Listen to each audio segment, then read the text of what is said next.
Hey everyone, welcome to today's Program Yourself Thin podcast. Today we're talking about 3 tips to deal with Halloween candy. So it's going to be there. You're probably going to eat it, and that's okay. What we want to do is find some strategies that we can use while we eat the candy. And that's what I'm going to share with you. So it's not just a simple, oh, just not going to eat it. Okay, good luck with that.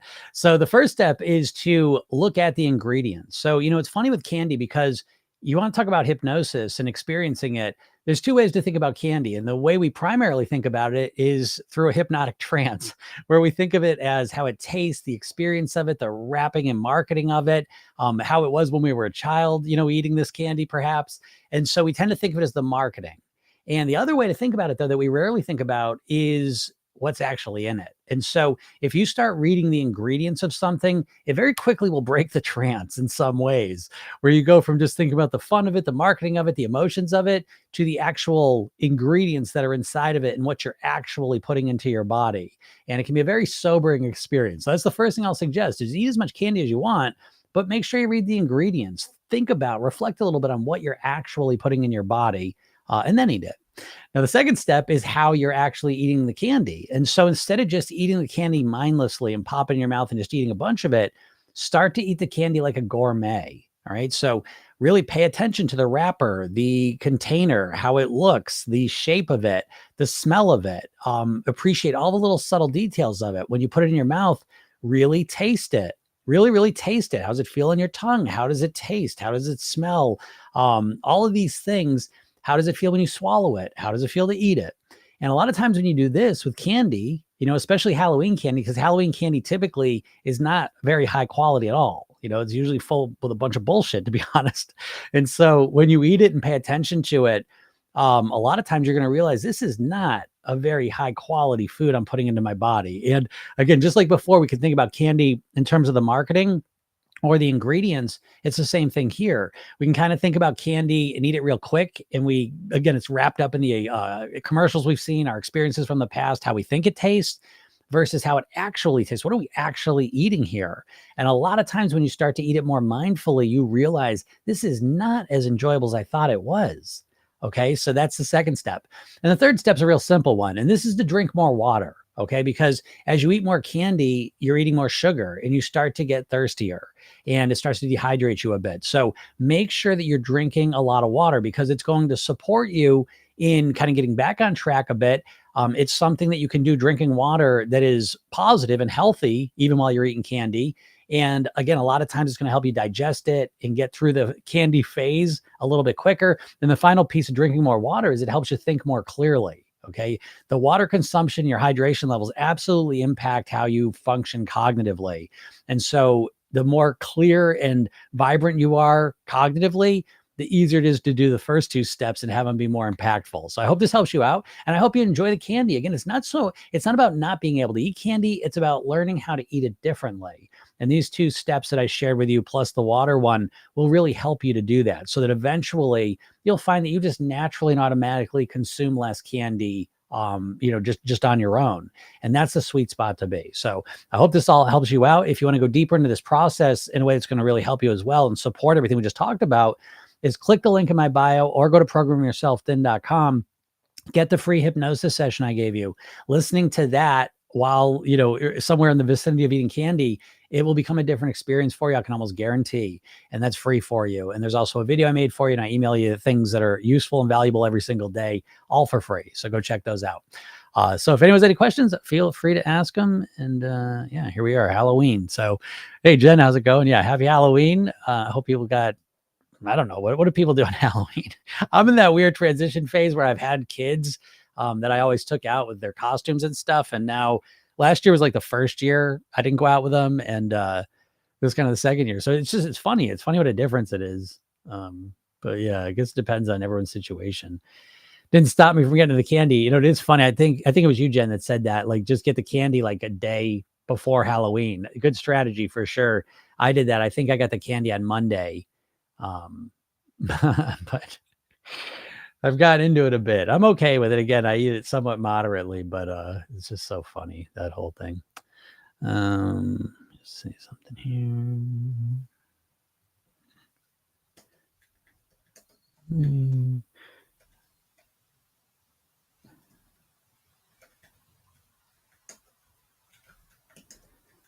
All right, just had to take care of something.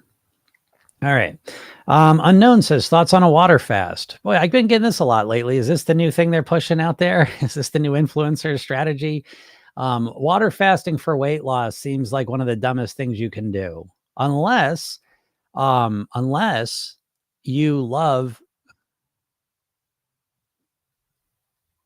unless you love to gain weight, you love to lose weight and then put it back on. If you're one of these people that loves losing weight and then putting it back on, then I would say water fasting is a great strategy for that. If you're a big fan of losing it and then, suffering the crippling depression that comes with you putting the weight back on, then yeah, water fast. Okay. But if you're a person who wants to lose weight and keep it off, I would not suggest water fasting. Why? Because water fasting is not sustainable. Well, no, Jim, I'm just going to do it, 3 days a week, twice a week. Okay. Let me know how it goes. Again, you might be an outlier who just thrives not eating food and just drinking water. But the vast majority of us humans need to eat in order to feel okay. And so, if you're one of those types of humans, I would suggest water fasting is not a good strategy. And you're not a broken, weak shell of a person because you can't water fast for 6 days in a row.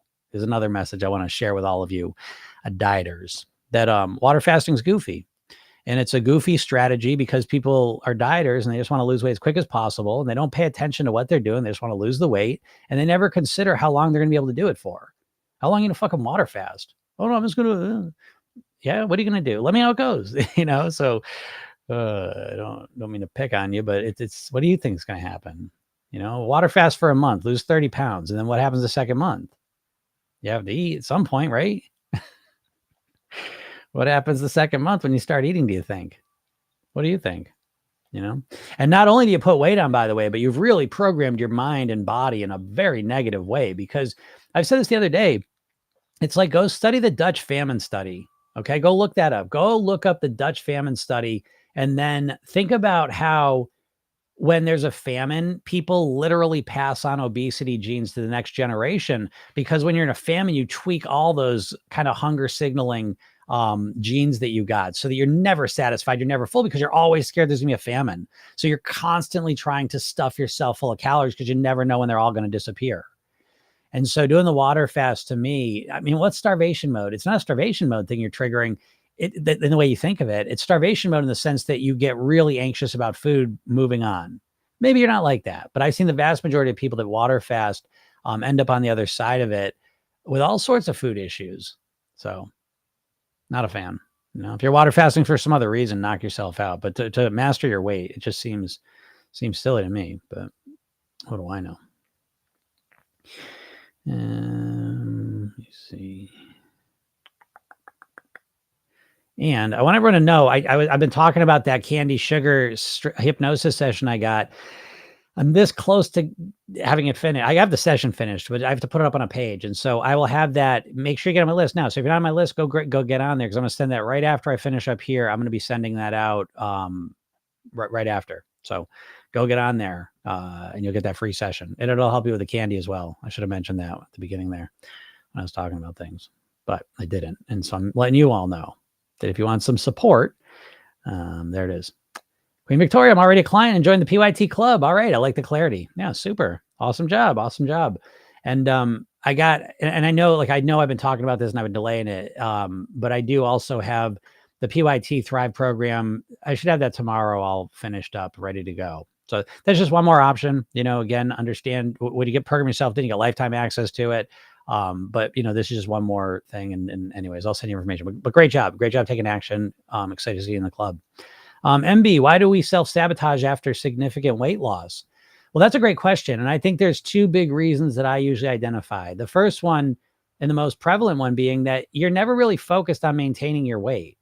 If you think about weight loss, for the vast majority of people, it's a focus on how can I get to my goal weight? How can I lose weight and get to my goal? That's the whole focus. Maintenance is really treated as an afterthought. And so, right off the bat, you're framing it as, I want to get to my goal weight. Never, I want to live at my goal weight. You never say that. You just want to get there. And then you think you'll just figure out the rest. Now, statistically, it's estimated 95% of people that lose weight on a diet put the weight back on. So I don't know why you would overlook that piece. You probably yourself have lost weight and then put it all back on. Most of you have probably done that. And so I don't know at what point you would start to shift your focus from weight loss to weight mastery, from getting to my goal weight to living at my goal weight. And you never focus on that. You don't. You think I'll just get there and then I'll what? I'll magically figure it out. And you have to understand that, your core weight programming that you have inside of you, like if you're not paying attention to your weight, if you're not paying attention to your food, just living your life, just eating, living the way you normally do, you're programmed to be overweight, right? I mean, what you naturally tend to do is things that keep you overweight. Okay. And so then you go into diet mode sometimes, which is really, it's not a mindset in and of itself. It's an anti-mindset. Okay. So your core mindset, if you're an overweight person and been overweight for a while, your core mindset is an overweight mindset. And when you go into a diet mode, it's not another mindset. It's just an anti-mindset, meaning you just say no to this mind over and over and over. Oh, I want to have dessert. No, no, no, no. I want to have some pizza. No, no, no, no, no. I want to eat some carbs. No, no, no, no, no, no, no. Right. And you can do that for a little while. And here comes part 2 of why you put the weight back on. Because what most dieters do is they trade the pleasure of the food for the pleasure of the scale going down, the excitement of the food for the excitement of the scale going down. Great. What happens when you get to your goal weight? What's the excitement now? Oh, the excitement's living at my goal weight. Okay, then why do 95% of people put the weight back on? How exciting is it then? Losing weight's exciting because you think there's this magical point you get to where everything's magically, amazingly better. Well, clearly that's not the case, So that's another piece of it. But the core problem becomes that your core mindset is an overweight mindset, and you try and fight against it as a dieter. And maybe you fight against it long enough to get to your goal weight. But now you still get the same problem that you have when you're overweight, that your core mindset is an overweight mindset, and you can't keep dieting. So what do you do now? And most people stop dieting. What do? Your core mindset goes back to take over and you put the weight back on. So when have you ever focused not on just losing weight, but when have you ever focused on learning how to think, live, eat like a thin and healthy person? And I know the answer is never. You have no idea about how to create the mindset of a thin, healthy person. And so, you've got one mindset, it's an overweight mindset, and you just fight against that for your whole life. And so, that's what you're programmed to be. You got kind of that set point they talk about with weight. I mean, there's a little bit of physical stuff to it for sure. But most of it's mental. You identify as an overweight person, most likely. Most overweight people have been overweight for a long time. You don't like it, but you're familiar with it. You're comfortable with it. And so you stay there. And so to me, it's not until you start impacting yourself on a subconscious level, the part of your brain that runs all your habitual thoughts, feelings, and behaviors, until you start focusing on that part, I don't think you have a chance in hell. You got about a 5% chance. And that's a 5% chance. That 5% of people is usually decided the first couple times they've dieted. It's very rare that someone's dieted 20, 30, 100 times, and it's the 101st time that they diet that it works. I just want to make that clear. And I'm going to sit here and make you sound negative. I want you to feel negative about dieting, but I don't want you to feel negative about weight loss. Weight loss isn't hard. Weight mastery, it's not hard. I mean, it's not like dieting is. It takes effort, no doubt about that, but it's common sense, strategic, systematical effort to get you to where you want to be. And none of you dieters are doing that shit. You dieters live in a fucking bizarro world that you think, what, because of Monday? What, some magical thing happen on Mondays, folks, that I don't know about, where Monday comes and all of a sudden, what, you turn into a totally different version of yourself that can just eat perfectly? I don't get that. And you'd have to explain it to me, because I haven't seen that work for most people. I haven't seen, Monday comes and you decide, okay, I'm going to be a different person. I get it. Of course you want to do that. Who doesn't want fast change? Obviously. But how can you just change who you are and how you behave in one day completely? I know you think you should be able to, but no one's able to do it. You can do it for a little while being a week, a month, a couple months, maybe once in a while, like 6 months to a year. But statistically, the vast majority of people can't keep it up even a week. So, that's why I think. So I think it's a bigger, explanation. And I could keep going on it, but that's my big high level take on it. Ken says, my new eating strategy, make extra of my healthy dinner and have the leftovers for lunch next day. Ken, I'm very proud of you. Ken's in the program and Ken is just thriving with it. I can tell. It makes my heart sing. I'm so happy. I love when my clients are just killing it. That's just brilliant. And it may sound simple, it may sound obvious, but a lot of times the things that really help move us forward are simple, obvious things that we just didn't recognize or realize. I'm down on dieters lately. I mean, I've been down on them for a while, but it bums me out because it's like, it does. Again, I say this every day, but the reason I even do this every day, I'm here for free, right? I'm, it's 25 grand to work with me. You know what I mean? Like I do this because it's my mission to help as many people as possible live at their goal weight. And again, the reason I do is weight to me is life and death. My dad died of a heart attack at 54. So this isn't just about, I'll wear a fucking bathing suit to the beach this year. Oh, God, give us a shit. I want you to live longer. I want you to have a better quality of life. Aren't you tired of fucking, oh my God, every day it's thinking about weight and feeling like shit about yourself. That becomes your whole life, your whole shortened life potentially. You don't think your weight's one of the main factors that's going to dictate how long you live most likely? I do. You don't? Cool. Whatever. So keep fucking around with diets. Keep fucking around with them because that's what the diets are. You're just winging it. You know what I mean? You're like a person who goes to college and you wait till the night before, then you cram everything. You didn't learn shit. You know what I mean? You didn't do the work and whatever. You get what you get. We get what we get. You keep cramming. What fucking diet? What a keto? You think all you need is a plan? You think all you need to lose weight is someone to give you a meal plan? And then what? You're just going to follow it forever? Why would you think that? Again, there's no evidence of that. Why would you think it? I just don't get it. And that's part of why I get out here for. I want to give you answers and solutions too, but you're not even open to answers and solutions while you still think dieting is going to work for you because you're missing the whole fucking story. You're so lost. I use this all the time, but it's like you're running east looking for the sunset. You know what I mean? Like it's that level of lost when you're dieting. Do you not believe me? How many times have you dieted and it hasn't worked? 72% of the population's overweight obese right now. Is it because they haven't heard about dieting? Dieting has an estimated 95% failure rate. I mean, where does your faith in dieting come from? I mean, I know where it comes from. It comes from fucking millions of diet ads in your life, right? We've all been exposed to millions of diet ads. And so it's forced us to think about weight loss as a dieter. But outside of the marketing and your just generalized irrational belief that it works, what is your evidence? I mean, if you were in a debate, why would you tell me dieting works? Why would you rely on dieting to lose weight? Other than the fact that that's all you've ever known. I get that. Why would you think it works? I don't know. So again, I could sit here and I could literally, and this, I've given my program away for free. I would give it away for free. If people would actually use it, I would. But it turns out I've been doing this 20 years. So I've tested this. People seem to value what they invest in. So whatever. But beyond that, even on the podcast, I could sit here, I could just tell you I could just teach the program, but it won't matter. It won't matter until you realize dieting doesn't work. It reminds me of, there's a Zen story, that this meditator goes to the Zen master and goes, yeah, listen, I'd like you to teach me Zen meditation. And he goes, I've been studying meditation for 20 years and I studied with this master and this master. And I read this book and I went here and I did this and I practice every day and all the rest of it. And the Zen master sits there listening and they're having tea. And the Zen master goes to fill up their teacup and fills it up. And it's getting fuller and fuller and fuller, gets right to the rim. And he just keeps filling it up, keeps pouring it in.